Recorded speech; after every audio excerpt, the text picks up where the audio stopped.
Hey guys, tonight we're diving into the misty, rugged peaks of the Andes, where the Inca Empire thrived without a single coin to their name. Picture yourself in a world where gold isn't cash. It's just shiny decor for temples and kings. You're about to wander through an empire that built jaw-dropping highways and cities like Machu Picchu, all without wallets, markets, or even a concept of buy now, pay later. Fair warning. Surviving the altitude, dodging llama spit, and keeping up with the locals' work ethic might leave you gasping by noon.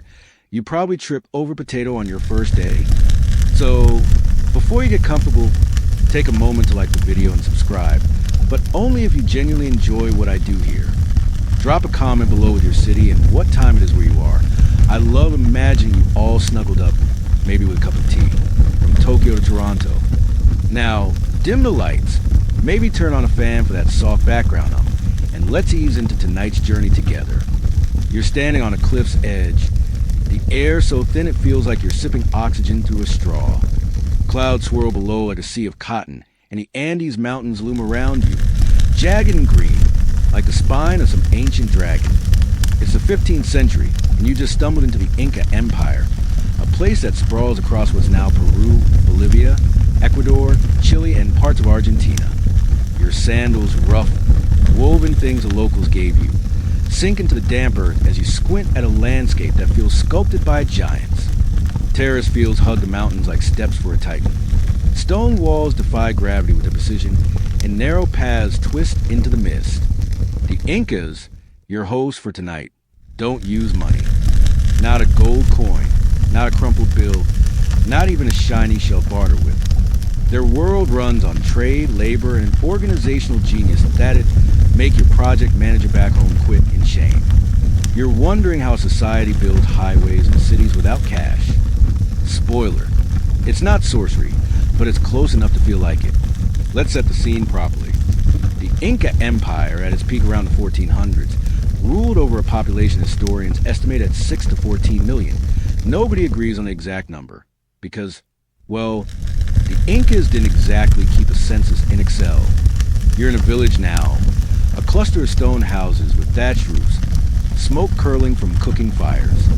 A woman with a braided ponytail hands you a basket of quinoa, her way of saying thanks for helping her lug water from the stream. That's the deal here. No coins, no markets. Just a system where everyone pitches in and gets something back. You trade potatoes for cloth, fish for tools, or maybe a day's work for a warm blanket. It's less capitalism and more communal potluck with extra steps. But don't get too cozy thinking it's all warm fuzzies. If you slack off, you're not eating tonight. And the neighbors will definitely notice. Here's a quirky fact to chew on. The Incas were potato fanatics. You're holding one now, lumpy and purple, looking like it rolled out of an alien's garden. They didn't just grow a few spuds. They had over 3,000 varieties, from knobby yellow ones to weirdly blue ones. Potatoes weren't just dinner. They were a way of life. The Incas invented chuno, a freeze-dried potato that could last years, made by letting spuds freeze overnight in the Andes' chilly air and stomping out the moisture.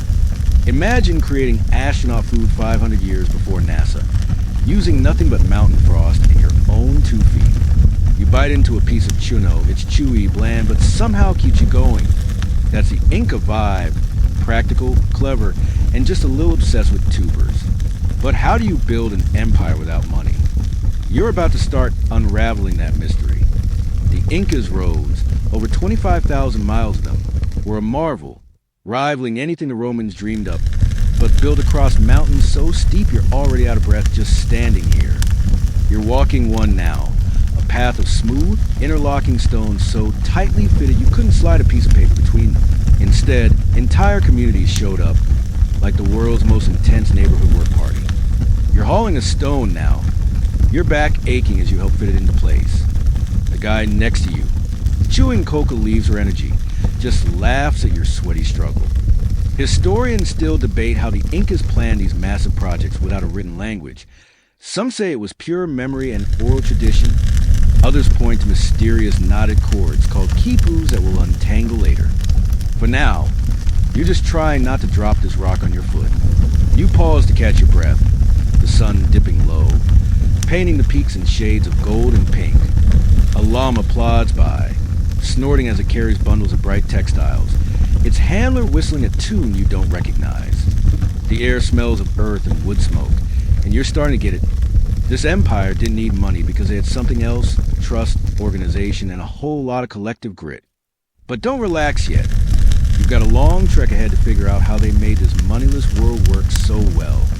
Picture yourself sitting by a small fire now, the night creeping in, stars sharper than you've ever seen. The village is quiet, save for the hum of a distant flute and the rustle of leaves in the wind. You're wrapped in a woolen blanket, woven by someone who traded it for a few days' work in a field. The Incas didn't just survive without money. They built a system so tight it held together an empire bigger than most European kingdoms of time. You're wondering how they kept track of it all: goods, labor, even taxes, without a single ledger or coin. The answer lies in those roads, those terraces, and the people around you, all moving in sync like a well-rehearsed dance. But you're not here to solve it all tonight.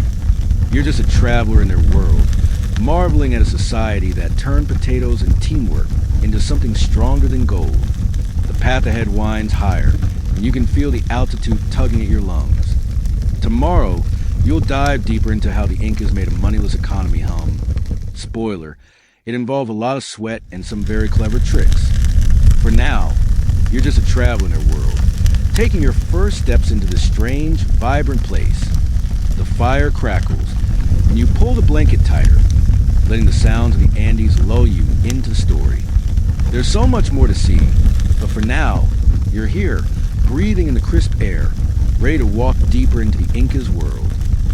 You're still catching your breath from that cliffside view, the Andes stretching endlessly around you, when you notice the village waking up.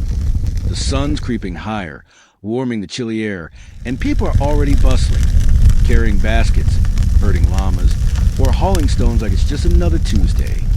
You're in the heart of the Inca Empire, where money doesn't exist, yet somehow everything gets done.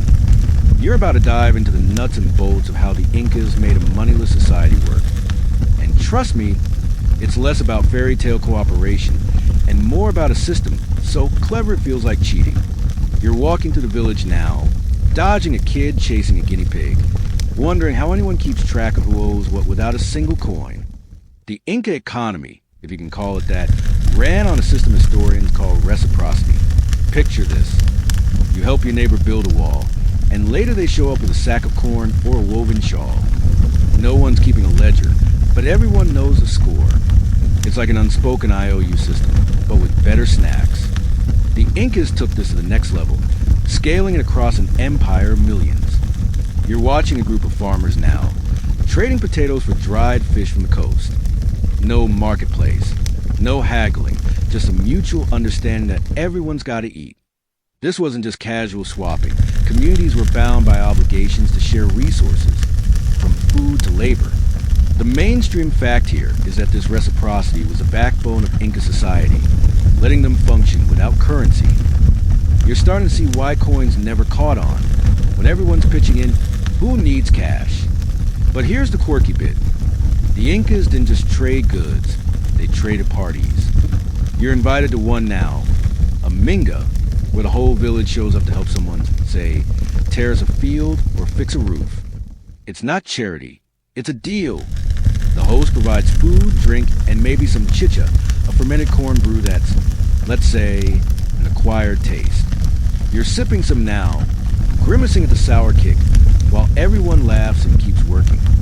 These work parties were how the Incas got big jobs done, from building houses to harvesting crops. Imagine throwing a barbecue where the price of entry is helping you move furniture, and you've got the idea. This system kept communities tight-knit, but don't romanticize it too much. If you didn't show up, you'd be the village gossip by sundown. You're trudging up a hill now, following a group heading to a communal field. The Incas didn't have private property the way you're used to. No one owned the land outright. Instead, land was managed by the community or the state, divvied up based on need. You're helping plant maize, your hands dusty from digging, while a local elder oversees, making sure everyone gets their fair share of the harvest. This system, called ALU, was like a family cooperative. but on steroids. Every household contributed labor, and in return, they got access to crops cloth or tools from shared storehouses. You're starting to sweat, and the guy next to you offers a coca leaf to chew. It's bitter, but gives you a little boost. This wasn't utopia. Slackers got shunned, and the state kept a close eye on who was pulling their weight. Historians still argue over how voluntary this reciprocity really was. Some say it was a beautiful system of mutual support, like a big Andean hug. Others point out the empire's rulers weren't exactly asking politely. Labor was expected, and refusing could mean trouble. You're feeling that pressure now, as the elder gives you a look for pausing too long. The truth probably lies in the middle. People helped each other because it worked, but the system had sharp edges if you stepped out of line. For now, you just try and keep up, planting seeds and hoping you don't mess up the rows. You pause for a break, sitting on a stone wall, the valley sprawling below. A llama stares at you, unimpressed, while you munch on some roasted corn from the Minga. The Incas made this moneyless system work because everyone had a role, from farmers to weavers to road builders. But how did they coordinate it all without markets or money? You're noticing a pattern.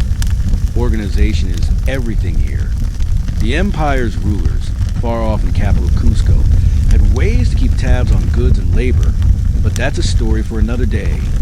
For now, you're just soaking the rhythm of this place. Work, share, repeat.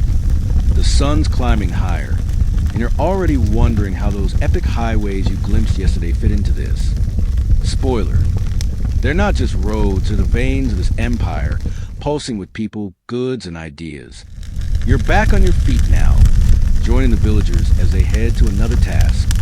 The air is filled with chatter and the clink of tools, and you're starting to feel the groove of this moneyless world. It's exhausting, sure, but there's a strange harmony to it. Like a song everyone knows the words to. You're not sure you'd last a week here, but for now, you're along for the ride, ready to see where these paths lead next. You're still in the rhythm of this Inca village, the scent of roasted corn lingering in the air, but now you're leaving the fields behind. Your sandals crunching on a stone path that feels impossibly smooth. The Andes loom larger than ever, their peaks stabbing the sky, and you're about to walk on the Inca Empire's greatest marvels, their highways. These aren't just dirt trails, but engineering feats that snake through mountains, deserts, and jungles, tying an empire together without a single coin to fund them. You're sweating already, the altitude making every step a negotiation with your lungs, and you're wondering how anyone built roads this epic in a world where budget wasn't even a word. Spoiler, it's all about muscle, planning, and a whole lot of community spirit, plus some tricks that'd make modern road crews jealous. These highways, part of a network of historians called the Capac Nan, stretch over 25,000 miles, connecting the Inca Empire from modern-day Colombia to Chile. You're on one now, the stones under your feet fitted, so tightly you can't slip a fingernail between them. Some sections are wide enough for a dozen people to walk side by side. Others are narrow, clinging to cliffs where one wrong step means a very long fall. You're gripping the edge of a rope bridge now, swaying over a rushing river, your heart doing somersaults as you inch across. The mainstream fact is that these roads were the Empire's lifeline, moving goods, armies, and messages across the range that would give a mountain goat second thoughts. No money changed hands to build them, just labor, shared by communities who saw it as their duty to the Empire. Here's the quirky bit. The Incas didn't use beasts of burden like horses. Llamas were their go-to-pack animals, and they're not exactly built for heavy lifting. You're watching one now, its fluffy neck bobbing as it carries a modest load of textiles. Llamas can haul about 50 pounds max, which meant the roads were designed for human feet and animal hooves, not carts. Imagine building a highway system, knowing your main transport is a stubborn, spitting cane lid. Yet the Incas made it work, with rest stops called tambos every few miles, stocked with food and supplies for travelers.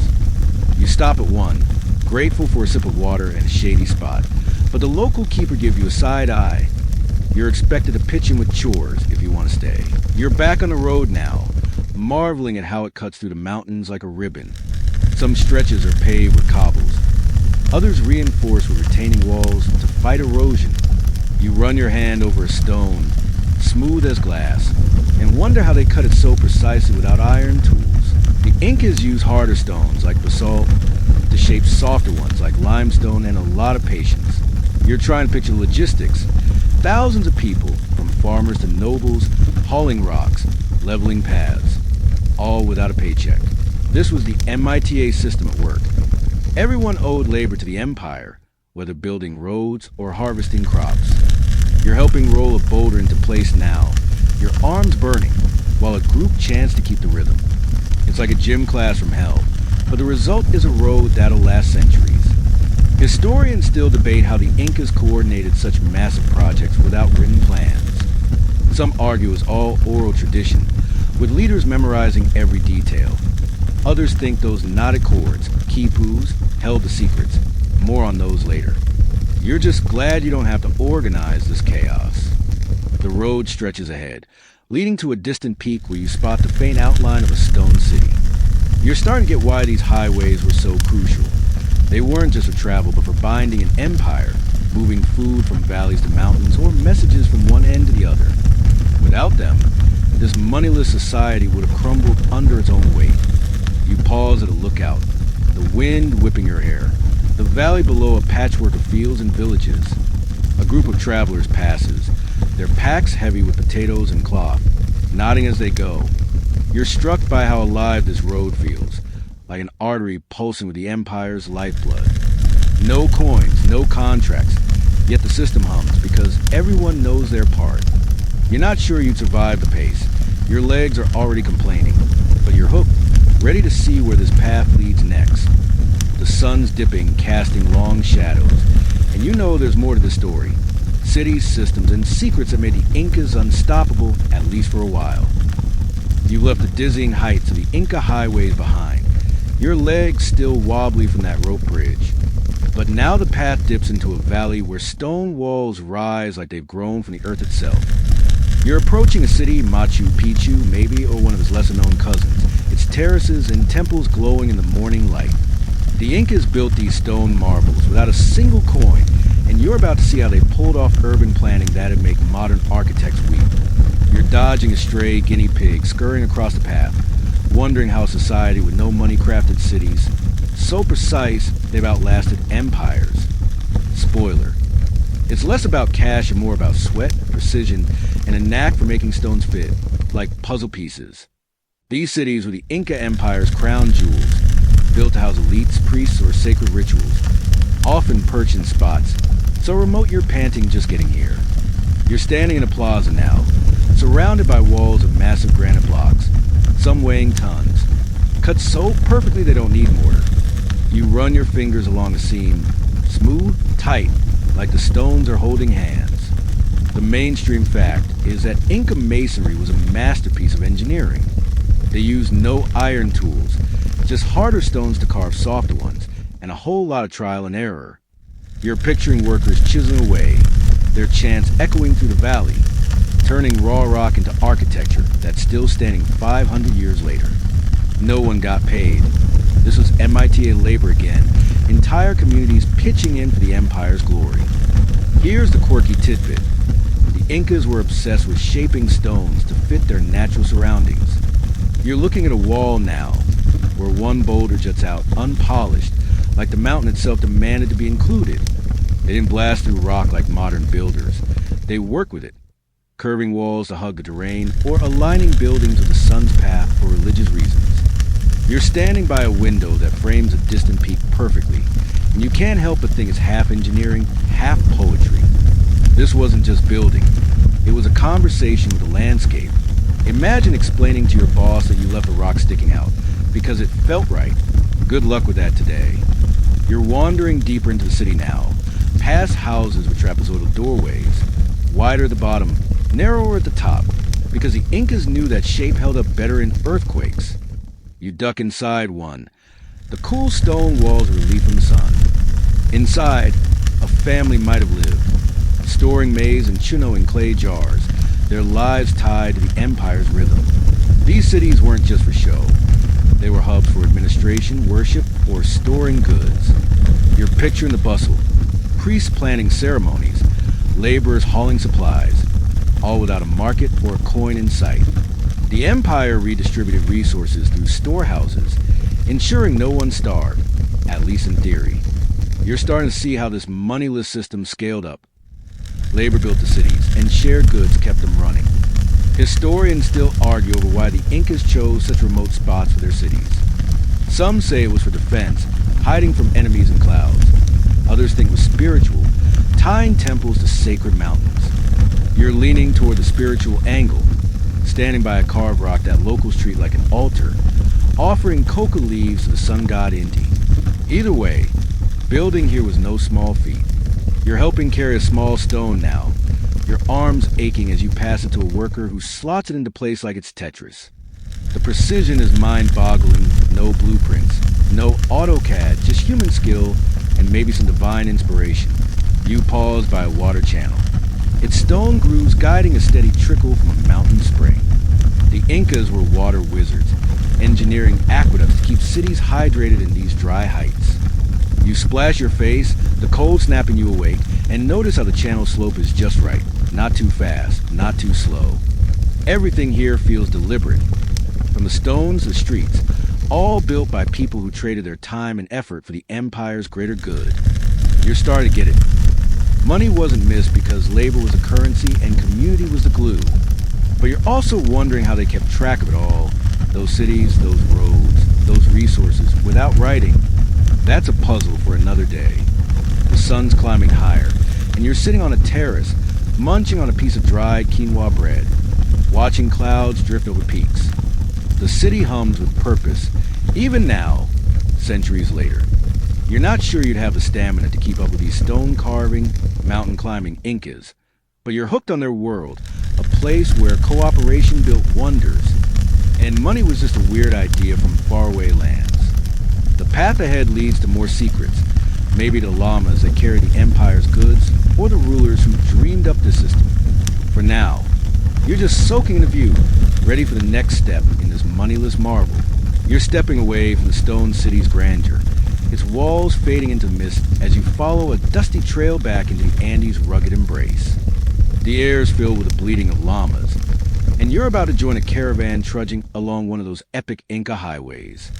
These fluffy beasts are the Empire's delivery service, carrying goods across mountains without a coin to pay for the trip. You're wondering how the Incas moved potatoes, cloth, or fish across thousands of miles without markets or money. Spoiler: it's a mix of stubborn animals, clever logistics, and a system where trust was worth more than gold. You're already side-eyeing the llama next to you.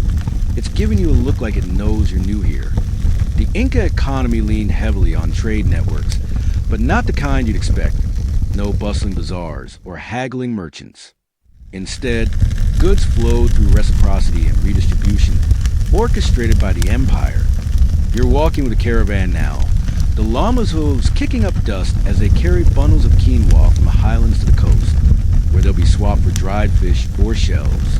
The mainstream fact is that these caravans are the Empire's arteries, moving essentials like food, textiles, and tools across vast distances. Communities didn't buy or sell. They exchanged what they had for what they needed, often under the watchful eye of local leaders who ensured fairness. You're helping adjust a llama's load, your hands tangled in coarse wool, hoping it doesn't spit in your face. Here's the quirky tidbit. Llamas were the Incas' only pack animals, but they're not exactly the FedEx of the animal kingdom. You're watching one now, chewing cud with an attitude, refusing to move until its handler coaxes it with a whistle. Llamas can carry about 50 pounds, and they're picky about it. If you overload them, they'll just lie down and glare. The Incas bred them for endurance, not speed, and used alpacas for finer wool. You're picturing a whole empire relying on these grumpy fluff balls to keep goods moving. To make it work, the Incas built tambos, those rest stops you saw earlier, stocked with supplies for caravans. You're stopping at one now, grabbing a handful of roasted corn, while the handler trades stories with another traveler. It's less a business deal and more a social ritual, sealed with mutual obligation. You're back on the trail, the caravan winding through a narrow pass, the mountains casting long shadows. The system worked because everyone played their part. Highland farmers sent potatoes and quinoa, Coastal villages offered fish and cotton. The empire's rulers, far off in Cusco, coordinated this flow, redistributing goods through storehouses to keep everyone fed and clothed. You're marveling at the scale. Thousands of miles, millions of people, all synced without a single coin. You're carrying a small sack of maize now, a gift from a farmer who expects you to help with tomorrow's harvest. That's reciprocity in action. Give now, get later. No paperwork needed. But you're also noticing the hierarchy. Local chiefs make sure no one's hoarding, and the empire's not shy about enforcing cooperation. Historians still debate how much of this trade was truly voluntary. Some say it was a harmonious exchange, like a big Andean family picnic. Others argue the empire's oversight made it more like a mandatory potluck. You're feeling the weight of that sack, and the chief's stern glance suggests slacking isn't an option. The truth likely blends both views. Communities traded because it kept them alive, but the Sapa Inca's shadow loomed large. You're just glad you're not in charge and negotiating with the llamas. They're giving you enough trouble as it is. You pause at a lookout, the caravan stretching ahead like a line of ants. The valley below is a patchwork of fields, and you spot another caravan heading the opposite way, probably carrying coastal goods. The highway hums with movement, a testament to the Incas' ability to connect their world without money. You're starting to see how this moneyless trade system wasn't just practical, it was a lifeline, binding distant communities into one empire. But you're also curious about the rulers who made it all happen. Who was calling the shots? And how did they keep this massive operation from falling apart? That's a story for the next stretch of the trail. The sun's dipping lower, painting the peaks gold, and you're sitting by a small fire at the tambo. The llama caravan settled the night. You're chewing on some chuno. Its bland chewiness a reminder of the Incas' ingenuity. This world of caravans and barter feels alive, a delicate dance of give and take that somehow held an empire together. Your legs ache from the trek, and you're not sure you'd last a week herding llamas. But you're hooked on this journey, ready to meet the rulers who turned this moneyless system into a masterpiece. The caravan's dust has settled, and you're brushing off your tunic as you enter a bustling plaza in Cusco. The Inca Empire's beating hard.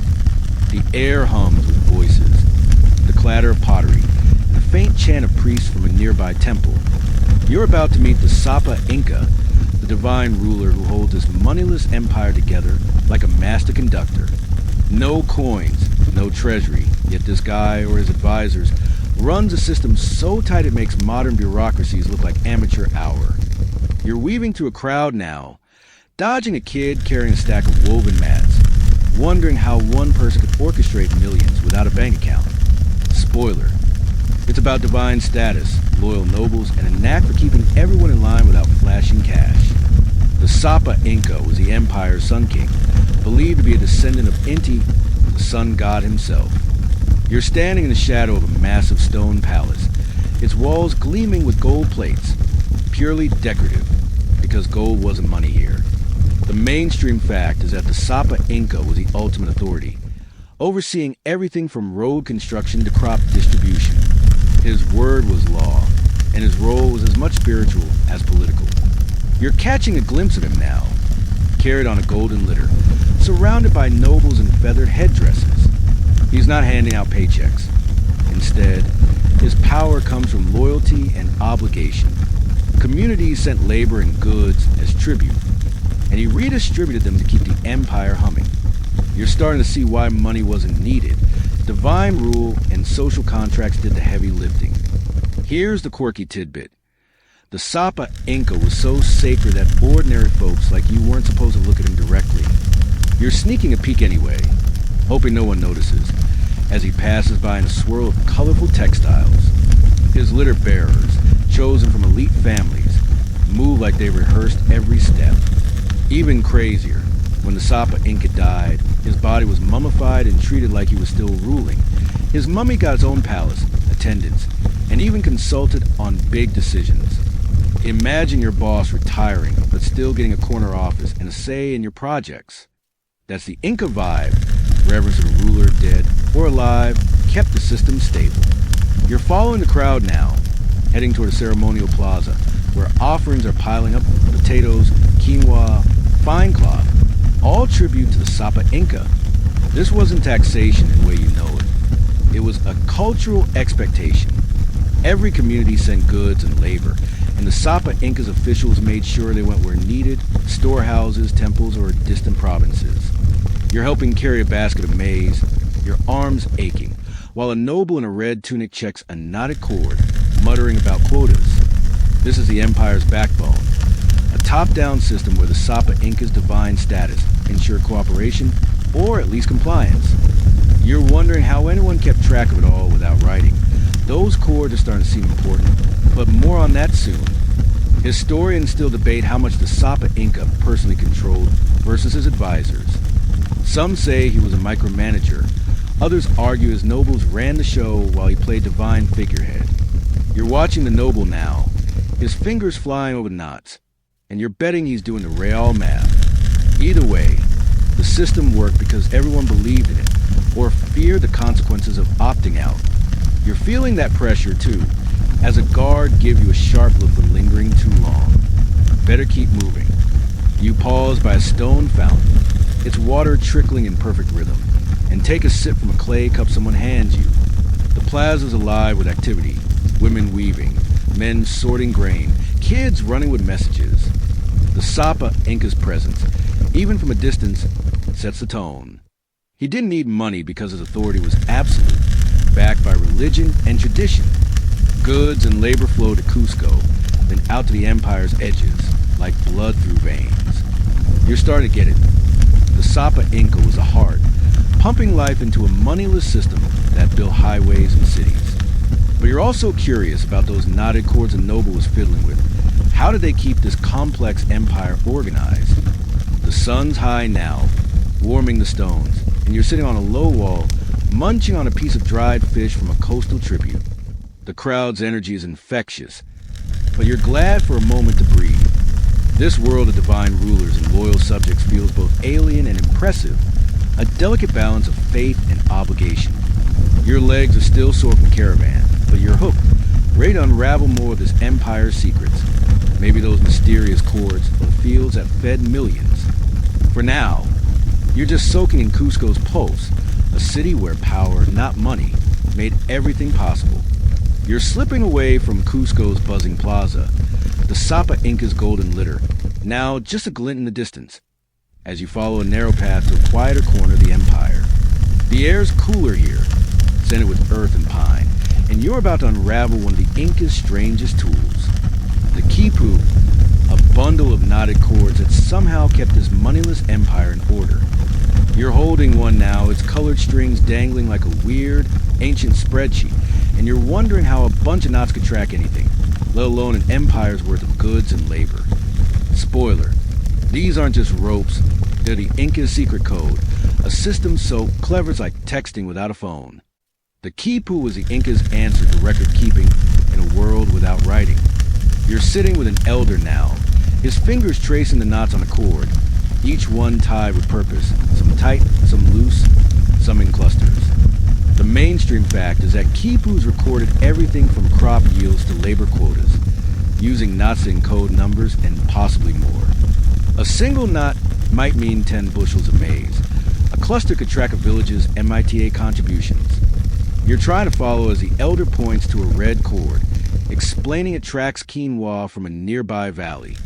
No coins, no ledgers, just strings and memory. The Incas trained Quipicamayaks, knot keepers, to read these like books, their minds filling in what the cords left out. Here's a quirky tidbit. Quipus weren't just for math, they might have told stories. You're eyeing a blue cord now, its knots looser, almost decorative. Some scholars think these held narratives, like genealogies or myths, though no one's cracked the code. Imagine writing your family history in knots, then trusting someone to read it centuries later. It's like leaving your diary in Morse code and hoping future archaeologists figure out. You're tempted to tug a knot loose, but the elder's stern glance stops you cold. These cords were sacred, guarded like treasures, and losing one was like burning the Empire's hard drive. You're walking again, the quipu tucked under your arm as you join a group heading to a storehouse. The cords were the Empire's nervous system, linking villages to Cusco's rulers. You're picturing Quipacamaics traveling the highways, checking knots to ensure goods and labor match the Sapa Incas' plans. Right now, you're at a stone warehouse, its shelves stacked with pottery, cloth, and dried chino. A quip schedule. Ucamayoc is updating a kipu, tying new knots to record a fresh maize delivery. You're helping stack jars, your hands dusty, marveling at how the system tracked millions without a single written word.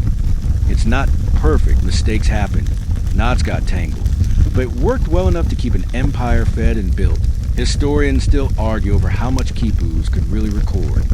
Some say they were just numbers, like an abacus in string form. Others swear they held complex data, maybe even poetry. You're staring at the chords, wishing you could decode them, but the elders already moved on, muttering about a missing knot the debate stuck, because so few quipus survived. Spanish conquerors burned many, thinking they were pagan nonsense. For now, you're just glad you don't have to memorize what each knot means.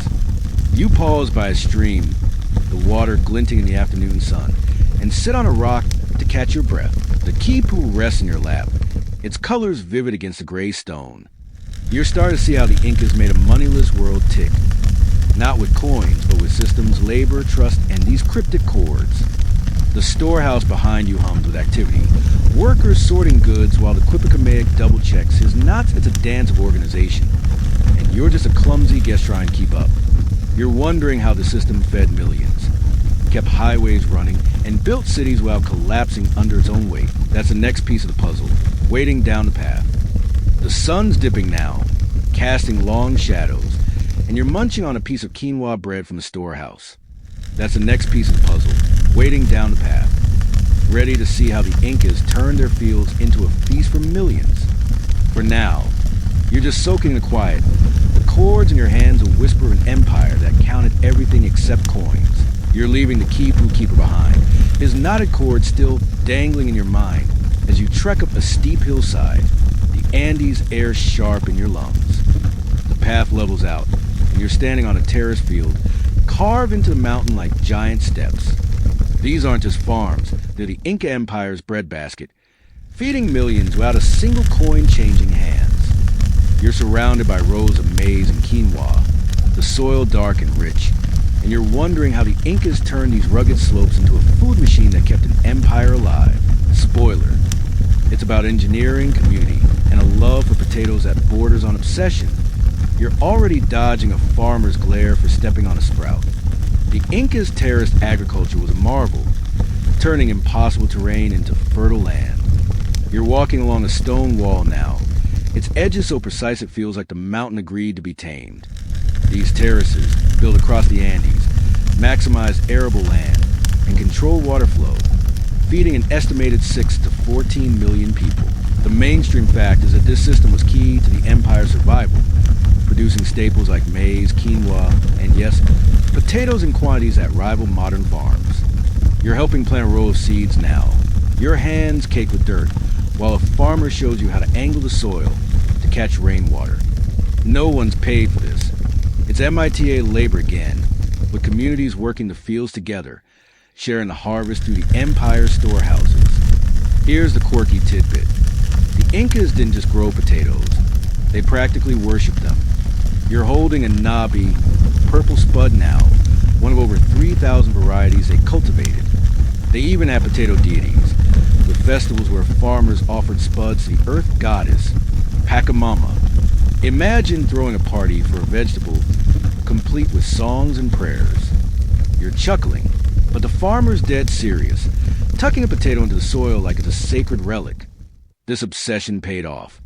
Their freeze-dried chino, made by freezing and stomping potatoes, could last years, ensuring no one starved during lean times. You try a piece. It's chewy like eating a camping ration, but it's a lifeline in these mountains. You're moving to another terrace now, following a narrow water channel that trickles just right, guiding runoff from mountain springs. The Incas were irrigation geniuses, building aqueducts and canals to water fields in places where rain was a gamble. You're splashing through a shallow stream, helping repair a stone channel, while kids nearby giggle at your clumsy efforts. These terraces weren't just about food. They were social glue, Families worked side by side, sharing tools and knowledge, their labor tied to the empire's redistribution system. You're starting to see how it worked. Grow the crops, store the surplus, share it out, no money needed, just trust and a lot of sweat. Historians still debate how the Incas perfected their terraces so quickly. Some say they built on older Andean culture's techniques. Others argue their engineering was a leap forward, driven by the Sapa Incas' demands. You're leaning toward the older culture's angle, noticing how the farmers' methods feel like ancient wisdom, passed down through generations. Either way, these fields fed an empire without a market or a coin in sight. You're just glad you don't have to haul all the stones for these walls. Your back's already complaining from planting. You pause on a terrace edge, the valley sprawling below, a patchwork of green and brown. A llama munches nearby, ignoring you, while workers sing a low chant to keep their rhythm. The terraces are more than fields. They're a testament to a society that valued food over gold. You're munching on a piece of quinoa bread now, its nutty flavor grounding you. The Empire's storehouses, filled with these crops, kept the system running, but you're curious about the labor that made it all possible. How do they organize millions to work without pay? That's the next piece of the puzzle, waiting down the mountain. The sun softening, casting a golden glow over the terraces, and you're sitting on a stone, catching your breath. The fields hum with life, a reminder that this moneyless world wasn't just surviving, it was thriving. Your hands are still dirty, and you're not sure you'd last a season as a farmer here, but you're hooked, ready to dig into the labor system that built these fields and the empire beyond. For now, you're just soaking the view, the Andes whispering stories of people who fed millions with nothing but ingenuity and teamwork. You're stepping down from the terrace fields, your hands still gritty with soil, as the path winds toward a village where the air hums with activity. The Andes peaks loom behind you, but now you're joining a group of locals gathered for what looks like a massive work party. This is no ordinary day in the fields. It's an MITA, the Incas' labor system that's the backbone of their moneyless empire. You're about to dive into how the Incas turned sweat into currency, building roads, cities, and terraces without a single paycheck. You're handed a wooden digging stick, and a farmer's already nudging you to keep up. Spoiler, this is less team-building retreat and more work, or the whole village side-eyes you. The MITA system was the Incas' secret sauce, a mandatory labor tribute where every able-bodied person owed the empire their time. You're in the thick of it now, helping dig a new irrigation channel, your arms aching as you scoop dirt alongside a dozen others. The mainstream fact is that MITA fueled the empire's biggest projects, highways, temples, even those terraces you just left, by pooling community labor instead of money. Each household contributed days or weeks of work, whether hauling stones or harvesting crops, and in return, the empire provided food, tools, or cloth from its storehouses. You're sweating buckets, but the group's rhythm, marked by a low chant, keeps you moving. No coins change hands, but the system ensured everyone got what they needed, mostly. Here's the quirky tidbit. MITA wasn't just about grunt work. It could include bizarrely specific jobs. You're overhearing a guy nearby grumble about his last assignment, guarding a sacred rock for a week. Apparently, the Empire sometimes tasked people with watching over holy sites, or even carrying messages to the Sapa Incas' mummy advisors. Imagine putting mummy babysitter on your resume. You're chuckling, but the farmer next to you, tossing dirt like a pro, doesn't find it funny. These odd jobs were part of the deal, tying every corner of the empire to the ruler's will, no matter how weird the task. You're moving to another job now, helping repair a stone wall that's part of the new terrace. The MITA wasn't optional. Every community had quotas, tracked by those knotted quipus you saw earlier. You're picturing a Quipikamaic somewhere, tying knots to mark your village's contribution. The system was strict. Slack off, and you risk losing access to the Empire's resources, like grain or wool. You're starting to feel the pressure, especially as a supervisor walks by, eyeing your sloppy digging. But it wasn't all doom and gloom. MITA days often ended with feasts, music, and chicha, that fermented corn drink you're still not sure about. You're offered a cup now. It's sour, but the buzz of the group makes it bearable. Historians still debate how fair the MITA system really was. Some call it a cooperative masterpiece, with communities pitching in for greater good. Others say it was forced labor dressed up as duty, with the Sapa Incas officials cracking the whip. You're leaning toward the harsher view, feeling the weight of that digging stick and the supervisor's stare. The truth probably depends on the village. Some embrace the system, others grumbled but complied. Either way, it built an empire without money, turning human effort into highways and cities. You pause for a break, sitting on a rock, the village sprawling below. The work party's still going, with kids running around and women weaving nearby, their chatter mixing with the clink of tools. The MITA wasn't just about labor. It was about connection, tying people to the empire's goals. You're munching on a piece of roasted maize, a small reward from the communal pot, and it hits you. This system worked because everyone was invested, even if grudgingly. No coins, just a shared understanding that the empire's survival depended on everyone's sweat. You're curious now about how this labor fed into the bigger picture. Maybe the rituals that gave it meaning, or the runners who carried messages across those highways. The sun's dipping lower, painting the mountains gold, and you're wiping dirt from your hands, grateful for a moment to rest. The MITA feels like a machine, churning out wonders from raw effort. You're not sure you'd have the stamina to keep up, but you're hooked, ready to see how the Incas wove their beliefs into this moneyless world, or maybe how they kept it all connected. For now, you're just soaking in the village's hum, a testament to a society that turned work into wealth without ever touching coin. You're dusting off your hands from the MITA work party, the village's hum fading, as you follow a winding path toward a sunlit clearing.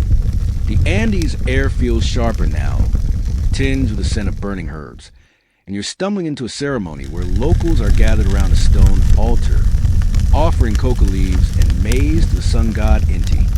This isn't just a spiritual moment.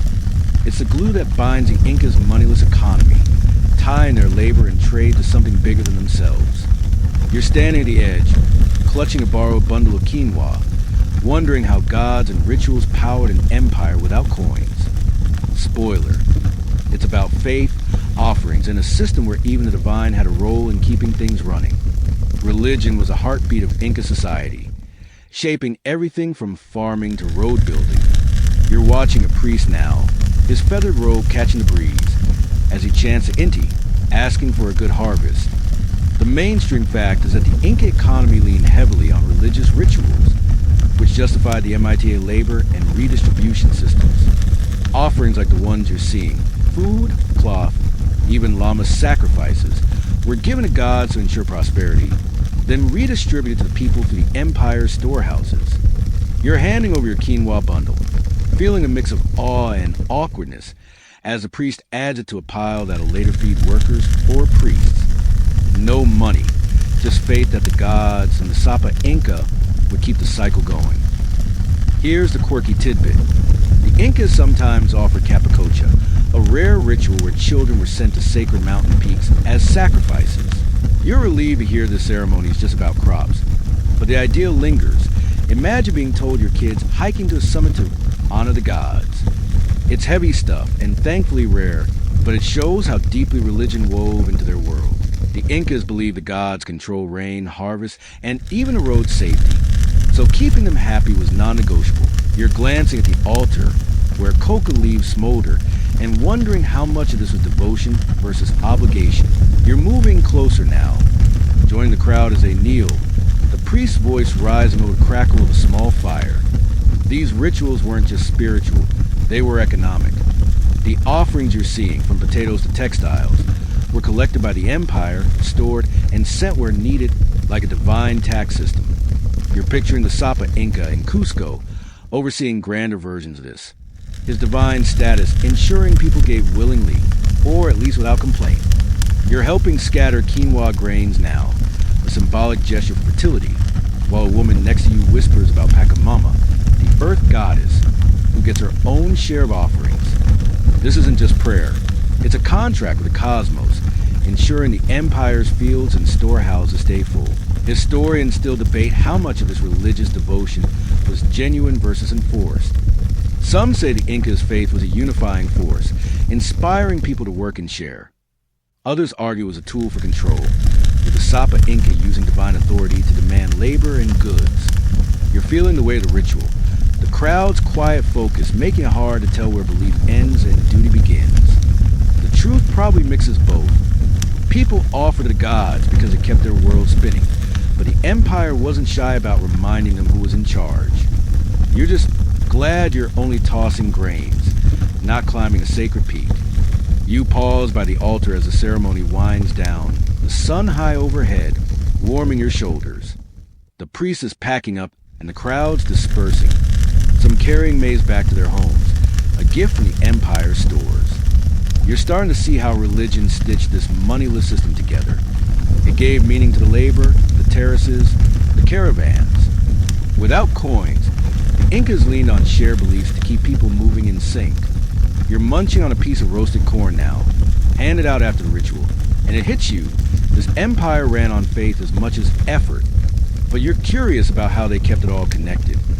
Maybe those runners you've heard about racing along the highways. The lights softening, the mountains glowing gold, and you're sitting on a stone, watching the last of the ceremony's smoke curl skyward. The Andes feel alive, humming with the same energy that fueled this empire's fields and cities. You're not sure you'd have the stamina to keep up with these rituals or the faith to believe in them, but you're hooked, ready to chase the next piece of this moneyless puzzle. Maybe the messengers who tied it all together. For now, you're just soaking in the moment. The altars warmed a reminder of a world where gods and goods were more valuable than gold. You're stepping away from the smoky altar, the chants of the ceremony fading as you hit the open road again, the Andes stretching out like a wrinkled blanket. The highway under your feet is smooth, its stones whispering of the Empire's genius, and you're about to meet the Incas' fastest messengers. The Chasquis, relay runners who carry news and goods across thousands of miles without a coin to their name. You're jogging alongside one now, his sandals slapping the path, a small bundle slung over his shoulder. You're wondering how these guys kept the Empire connected, racing through mountains faster than you can catch your breath. Spoiler. It's about speed, stamina, and a system that'd make modern courier services look sluggish. The Chasquis were the Inca Empire's communication network, running messages along the Capac and highways to keep the Sapa Inca and his officials in the loop. You're trying to keep up with your runner now, your lungs burning at the altitude, as he darts toward a Tambo rest stop. The mainstream fact is that the Chasquis operated a relay system, passing verbal messages or quipu cords from one runner to the next, covering up to 150 miles a day. That's like running a marathon, then handing off to another guy who does the same, all without GPS or paychecks. You're panting, watching the Chasca swap his bundle with another runner, who takes off like he's got wings. They carried everything from military orders to fresh fish for the Sapa Inca's table, all fueled by MITA labor and communal support. Here's the quirky tidbit. Chasquis sometimes carried chicha, that sour corn beer, in small gourds to share tambos, like an ancient energy drink. You're offered a sip now, grimacing at the tangy kick, while the runner laughs at your face. These guys were trained from childhood, chosen for speed and endurance, and they blow coca leaves through a conch shell to signal their arrival. Imagine your mail carrier announcing themselves with a trumpet and a shot of homemade brew. It's weird, but it kept the system lively. Chasquis were local heroes, not just delivery guys. You're back on the trail, trailing the new Chasca as he races toward a distant ridge. The highways were built for this. Smooth paths, rest stops every few miles, and bridges to cross raging rivers. You're crossing one now, a rope bridge swaying under your feet, and you're gripping the sides, praying you don't drop into gorge below. The Chasquis didn't just run. They memorized routes and messages. Since the Incas had no written language, you're picturing them reciting orders word for word, or handing over a quipu with knots that held the Empire's secrets. The Tambo system kept them fed and rested, stocked by local communities who saw it as their duty. You're starting to see how this moneyless empire stayed so tight-knit. Runners, roads, and shared effort made distance irrelevant. Historians still debate how accurate the Chasquis' messages were. Some say their oral tradition was flawless, with runners trained to repeat complex orders perfectly. Others think details got lost, like a game of telephone across the Andes.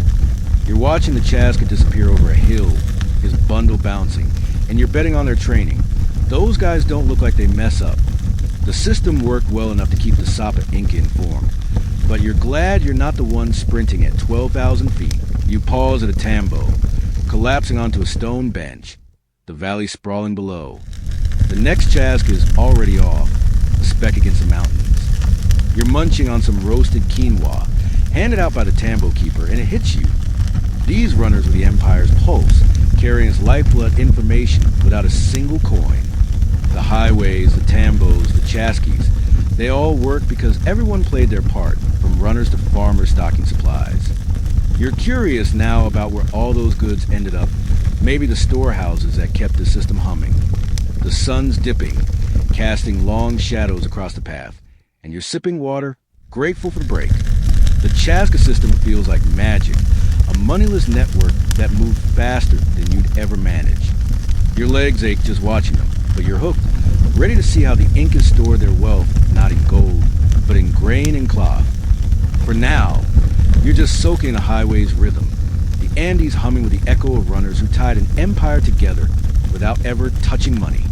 You're waving goodbye to the Chasca as he vanishes over the horizon, his sandals a faint echo on the stone highway, and you're turning toward a massive stone structure tucked into mountainside. This is no ordinary building. It's an Inca storehouse, a coca stuffed to brim with the Empire's wealth, not in gold but in potatoes, quinoa, and cloth. You're stepping inside now, the cool air relief from the Andean sun, and you're wondering how the Incas kept their people fed and clothed without markets or money. Spoiler. It's about planning, stockpiling, and a system so efficient it'd make a logistics manager jealous. You're already dodging a worker rolling a massive clay jar, hoping you don't knock anything over. These cocas were the Inca Empire savings accounts, strategically placed along highways and near cities to store surplus goods. You're running your hand along a row of jars now, each one packed with dried maize, or chuno, the freeze-dried potatoes you're starting to respect. The mainstream fact is that these storehouses were central to the Incas' moneyless economy, holding enough food and supplies to feed millions during droughts, wars, or festivals. The Empire collected tribute, crops, textiles, tools, through MITA labor and redistributed them to workers, soldiers, or priests. You're watching a woman stack bolts of woven cloth, her hands quick and precise, while a Quipikamaic nearby updates a kipu to track the inventory. No coins, just knots and trust kept the system humming. Here's the quirky tidbit. The Incas were so good at preservation that their chuno could last decades. You're holding a piece now, hard as a rock, and you're told it's from a harvest years ago. They'd leave potatoes out in the Andean frost, then stomp out the moisture, creating a spud that could outlive you. Imagine a pantry where your emergency rations are older than your grandparents. You take a cautious nibble. It's bland, chewy, but it's food security in a world without supermarkets. These storehouses weren't just for emergencies. They supplied MITA workers, fuel ceremonies, and even fed the Sapa Inca's court, all without a single market transaction. You're moving deeper into the coca now, past shelves of pottery and baskets of dried fish from the coast. The Incas built thousands of these storehouses, some ventilated to keep food fresh, others sealed tight against pests. You're helping carry a sack of quinoa, your arm straining, while a worker points you to a corner stack. The system was meticulous. Every village sent tribute, tracked by quipus, and the Empire redistributed goods to where they were needed most. You're picturing caravans of llamas hauling these supplies across the highways, chaskis carrying orders to release stocks, all orchestrated from Cusco. It's like a giant communal pantry, where everyone chips in and everyone gets a share, no money required. Historians still debate how the Incas decided who got what from these storehouses. Some say it was a fair system, with local leaders ensuring no one starved. Others argue the elites in Cusco skimmed the best goods, leaving scraps to the rest. You're noticing the workers' careful tallying, and you're leaning toward the fairer view. But the Sapa Inca's golden litter from earlier makes you wonder. Either way, the Colcas kept the Empire stable. turning surplus into security. You're just glad you're not the one counting every potato. You pause outside the storehouse, sitting on a stone bench, the valley below a patchwork of fields and villages. A llama caravan passes, headed to another coca. You're struck by the scale. Thousands of storehouses, millions of goods, all moving without a coin. You're munching on a piece of dried maize now, handed out by a worker, and it hits you. This was the Incas' wealth, not in gold, but in the stuff that kept people alive. You're curious now about why the system didn't rely on wheels, despite those epic highways. That's the next puzzle, waiting down the road. The sun's dipping, casting a warm glow of the mountains, and you're sipping water, the Colca's shadow stretching long. This moneyless system feels like a miracle, a world where food and cloth were currency, and storehouses were banks. Your arms ache from hauling that sack, but you're hooked, ready to unravel why the Incas skipped wheels and how their empire pushed its limits. For now, you're just soaking the quiet. The storehouse a testament to a society that valued grain over gold. You're walking away from the coca, its stone walls fading into mountains as you rejoin the smooth stones of the Inca highway, the Andes' vastness stretching around you. The Chasquis are long gone, but their speed lingers in your mind, and now you're puzzling over something odd. These incredible roads, built for runners and llamas, never saw a single wheel. You're trudging along now, your sandal-scuffing path, wondering why the Incas, with all their engineering genius, skipped something as basic as the wheel. Spoiler. It's less about ignorance and more about a world where wheels just didn't fit. You're already wincing as a llama brushes past, nearly knocking you into a ditch. The Inca highways, the Capac Nan, were marvels of engineering, stretching over 25,000 miles across mountains and jungles, but they were designed for feet, not wheels. You're running your hand along a stone wall now, its precision mocking your sore legs, and you're picturing the Empire's caravans, llamas, and humans hauling goods, not carts. The mainstream fact is that the Incas likely knew about the wheel, but their terrain, steep slopes, narrow passes, and rope bridges made wheeled vehicles impractical. You're crossing a swaying bridge now, gripping the ropes, and you can't imagine a cart surviving this. The Empire relied on human and llama power, with MITA labor building roads for runners and pack animals, not axles. Here's the quirky tidbit. The Incas used llama trains instead of carts, and these fluffy beasts were the ultimate divas. You're watching one now, chewing cud with glare, refusing to move until its handler coaxes it. Llamas could carry about 50 pounds, perfect for narrow, rocky paths, but overload them, and they just lie down in protest. Imagine your delivery truck throwing a tantrum halfway to its destination. The Incas leaned into this, breeding llamas for endurance and building tambos to support their caravans. You're stopping at one now, grabbing a handful of quinoa, while the handler mutters about his llama's attitude. Wheels might have been nice, but llamas were the real MVPs of this moneyless system. You're back on the highway, the path climbing a steep incline that makes your calves scream. The Incas' roads were tailored to their world. Terraced fields, high altitudes, and sacred sites didn't need wheels when you had millions of hands and hooves. You're helping adjust a llama's load now, your hands tangled in its wool, while Quipicamek nearby ties knots to track the cargo. The Empire's logistics were all about people. Chasquis running messages, farmers sending tribute, communities maintaining roads. Money didn't factor in because labor and loyalty were the currency, and wheels would have just gotten stuck in the mud. Historians still debate why the Incas didn't adapt the wheel for practical use. Some say the terrain was too rough and llamas were enough. Others argue cultural priorities, rituals, gods, and community outweighed technological leaps. You're leaning toward the terrain argument, puffing as you climb a rocky switchback, but the sacred rock you saw at that ceremony makes you wonder if tradition played a role. Either way, the Incas built an empire without wheels, using roads and runners to connect millions. You're just glad you're not pushing a cart up this slope. You pause at a lookout, the valley below a mosaic of fields and villages, a llama caravan winding in the distance. The highway feels alive, pulsing with the Empire's rhythm. No coins, no wheels, just human grit and animal stubbornness. You're munching on a piece of chuno now. Its chewy blandness, a reminder of the Incas' practical genius. This moneyless system worked because it was built for the Andes, not some flatland fantasy. You're curious now about how far this empire could stretch.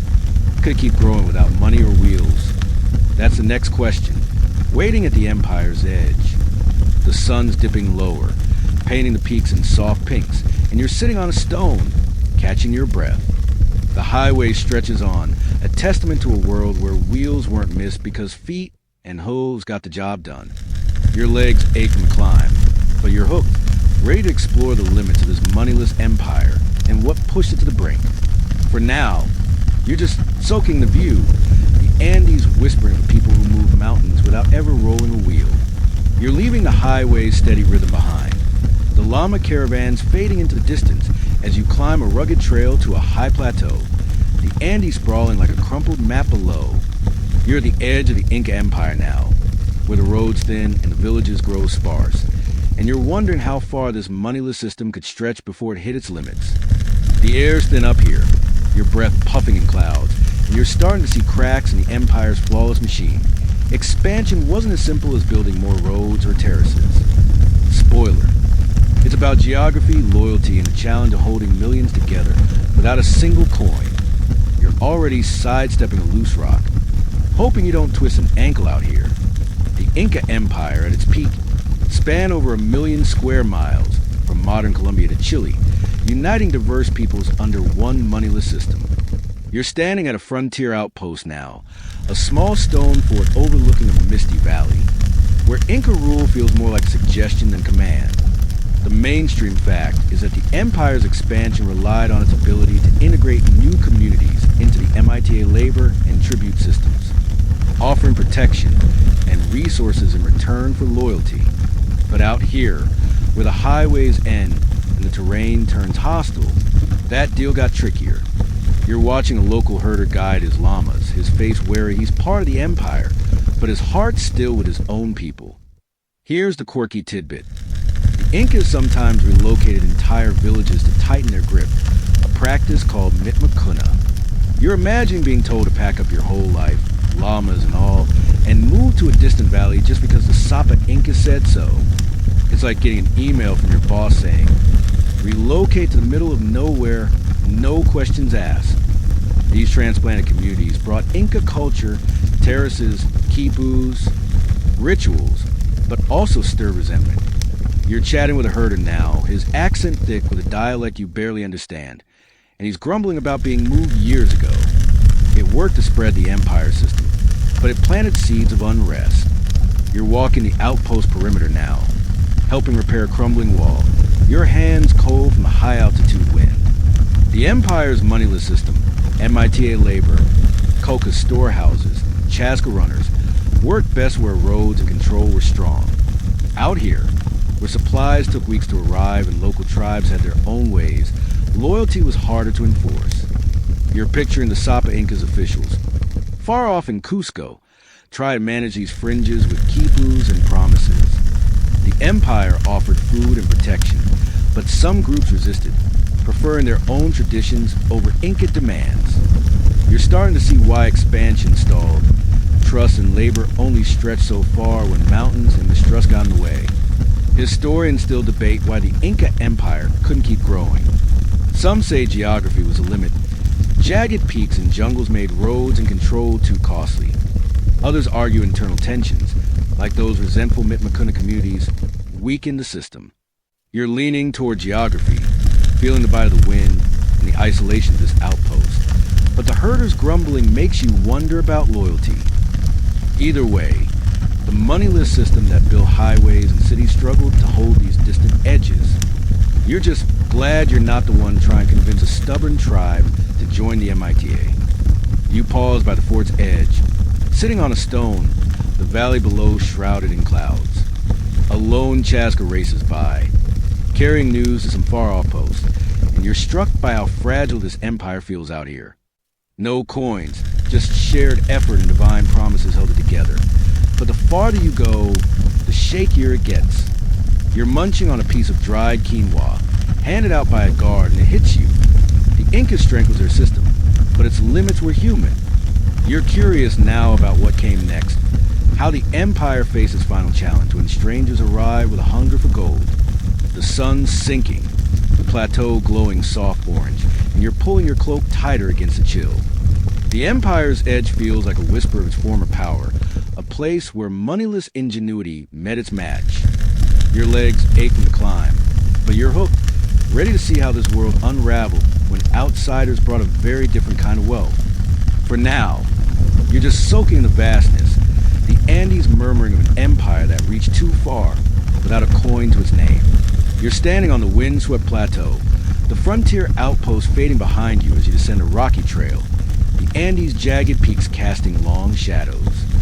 The Empire's edges feel fragile, and now you're about to witness its unraveling, as whispers of strangers, bearded men in metal armor, reach the Inca's world. These are the Spanish conquistadors, arriving in the 1530s with a hunger for gold that the Incas, with their moneyless system, could never understand. You're trudging through a village now, hearing nervous murmurs about these outsiders, and you're wondering how an empire so strong could crumble under the weight of a foreign idea. Money. Spoiler. It's about greed, disease, and a clash of worlds where gold meant everything to one side and nothing to the other. The Spanish, led by Francisco Pizarro, landed on the Inca's doorstep during a civil war, pitting brother against brother for the Sapa Inca's throne. You're in a village square now, where locals trade worried glances, unaware that smallpox, carried by the invaders, is already creeping to the empire, killing thousands before swords are drawn. The mainstream fact is that the Inca Empire fell rapidly after 1532, undone by disease, internal division, and the Spanish obsession with gold, which the Incas saw as mere decoration. You're holding a gold ornament now. Its shine meaningless here, but to the Spanish, it's worth killing for. Their coins and markets baffle the Incas, who built their world on labor and trust, not metal. Here's the quirky tidbit. The Spanish were so gold-crazed they melted down Inca treasures, intricate statues, sacred plates, into crude bars for easier transport. You're imagining a golden llama, crafted with care, now just a lump in a conquistador sack. It's like turning a museum masterpiece into scrap metal. The Incas, meanwhile, offered gold to appease the strangers, not grasping its value in the invader's world. You're watching a villager hand over a golden cup, hoping it will send the bearded men away, but their eyes only gleam brighter. This mismatch, gold as art versus gold as wealth, was a fatal misunderstanding. You're moving through the village now, past houses where fear hangs heavy. The Spanish didn't just bring guns. They brought a mindset alien to the Incas. You're helping stack maize in a coca, but the workers are distracted, whispering about battles in distant Cusco. The Empire's moneyless system, MITA labor, Quipu records, Chasca runners, couldn't counter smallpox or cannons. The Spanish exploited the Civil War, capturing the Sapa Inca Atahualpa and demanding a room full of gold for his release. You're picturing that ransom, piles of treasure stripped from temples. But it wasn't enough. Atahualpa was executed, and the Empire's heart broke. The system that built highways and fed millions relied on unity, and division left it vulnerable. Historians still debate why the Inca fell so fast. Some point to disease and superior weapons. Others highlight internal strife and the Spanish knack for alliances with discontented tribes, like those resentful Mitmacuna you met earlier. You're leaning toward disease, feeling the village's eerie quiet, but to her ditto, Spanish betrayal and broken promises also sting. The truth is a brutal mix. Smallpox decimated the population, and the Inca's moneyless world couldn't adapt to a cash-driven conquest.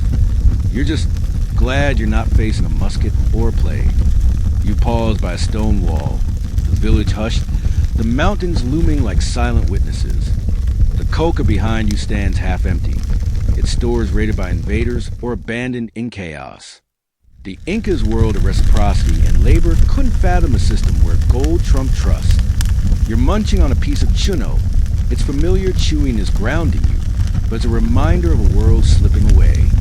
You're curious now about what came after, how the Inca's legacy survived in the Andes shadows. Despite the collapse, the sun's fading, casting a cold glow over the village, and you're pulling your cloak tight. The air heavy with loss. The empire's fall feels like a storm you can't outrun, a clash of values where coins outweigh community. Your feet ache from the long trek, but you're hooked, ready to explore how the Inca spirit endured in the face of conquest. For now, you're just sitting in the dusk, the Andes whispering of a people who built wonders without money, only to lose them to a world that worshiped gold. You drift away from the village's whispers, your steps soft on the Andes' gentle earth, the mountains' outlines blurring into a quiet twilight canvas. The breeze caresses, carrying scent of pine and soil, as if murmuring tales of Inca days, times woven with labor and trust, no glint of gold. Only the hum of field songs and the soft rustle of quipu chords. You pause, settling on a warm stone, a piece of dried chuno in your hand, its rough texture whispering stories of years gone by. Far-off terraces slumber under starlight, weavers' patterns lingering in the night. Speaking of souls unconquered, you close your eyes, the valley's breath sinking with your heartbeat, as if time slows, cradling every unforgotten moment. No clink of coins, only the land's quiet song, telling you how beautiful this world once was. Sleep now, traveler. Let the Andean winds carry you to dreams, where Inca memories dance in moonlight, forever warm, forever at peace.